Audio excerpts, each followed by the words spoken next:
Why is it so hard to just be? Is it that we have families, jobs, debt, and a million other things that we need to keep afloat? With so many things to juggle, it's hard to keep everything jiving and in sync.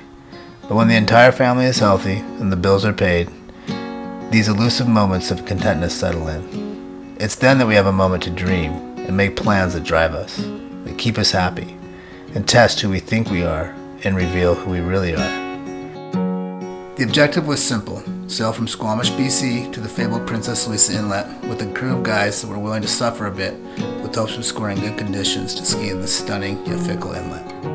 Our crew consisted of J.F. Palouf, Chris Christie, Matt Elliott, Eric Gindlesberger, and myself, Vance Shaw. There wasn't enough snow during early winter, so we were forced to push back our departure date. When it finally did snow, it went coastal on us and dumped over 200 centimeters in a few days. As we motored out of the Squamish Marina and waved goodbye to our families, I looked around and saw happy men. I felt confident, and I was impressed with how well our crew was meshing.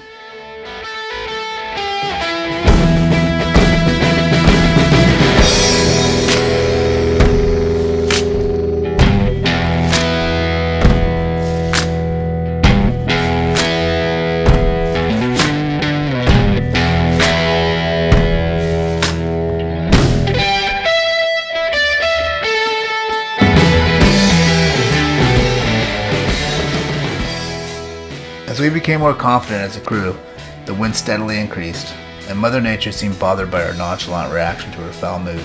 She soon produced a gust to remind us who was making the calls and to respect her at all times. It was time to be tested. I yelled at the crew to bring in the head sail while I was at the helm to keep the bow into the wind. We woke to snow on the Maya Sea and only storm force winds, 20 to 30 knots, which is good sailing. After a quick search for coffee and some breakfast, it was time to hoist some sails. The wind had shifted overnight and was now blowing from the south, which is perfect for us. We were in the Strait of Georgia and headed for shelter in Pender Harbor, 6 hours sail away. As the day moved on, we got into a groove, and for the first time on the trip, there was time to enjoy the moment.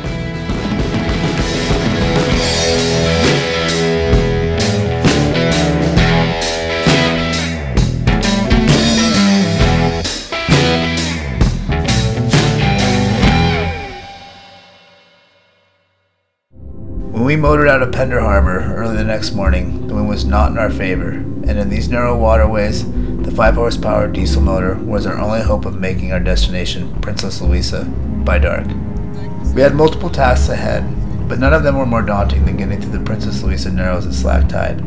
The deeper we traveled into the Jervis Inlet, the less the wind blew. This was to be the point where the local climate changed and we were now traveling through ice. If we had our calculations wrong, we would not be the first boat to go down in these waters. Just over an hour later in the darkness that only a wild place can produce, we found the Princess Louisa dock, void of anything other than animals and organisms that call this place home. At times in my life and death needed to be on the line for me to feel like I experienced an adventure. But as I mature, I've lost close friends, and now I have a family that depends on me, so I've adjusted what is required to satisfy my need for adventure. Since we left Squamish, our guide, JF, was getting avalanche information from both the Whistler Ski Patrol and the Canadian Avalanche Center. The news was never good. For the last 8 days, the avalanche hazard wavered from serious to extreme. Over the time span of our trip, at least 6 backcountry enthusiasts had died in BC from injuries or suffocation caused by avalanches. We were once again in a situation that required a critical decision that could make or break us. We left Pender Harbor with sunny skies and a mellow breeze of 10 to 15 knots on our bow. Suddenly our adventure was like a spring day of sailing with no daunting objective ahead or serious crux with unknown factors. This day was straight ahead and a pleasure to have the wind fill our sails and the sun dry our souls. On the way back to Squamish, we decided to give skiing one more go and meet early the next day to try and summit and ski Mount Garibaldi. We awoke to an idyllic alpine setting, except for one thing. The avalanche hazard was again very high. As we moved up to Glacier, we had our crew member and professional guide Jeff leading the rope. The pace was quick, efficient, and it was easy to plod ahead, but as we climbed higher I could see only the hazards that we were warned about: wind-loaded and unsupported slopes. It was at this time that I decided I would do something that I'd never done before. I was ready to quit and let the rest of the crew decide for themselves what they were to do. Some needed more information from higher up, and others only needed a few more minutes on the rope to decide the conditions were just not what we needed to ski off the summit on this day. It's still about the challenge, but as we grow wiser, it makes sense to test our mettle against our strengths that are still improving, like our ability to understand the nature of things, endurance, patience, and the acceptance that will not always go our way.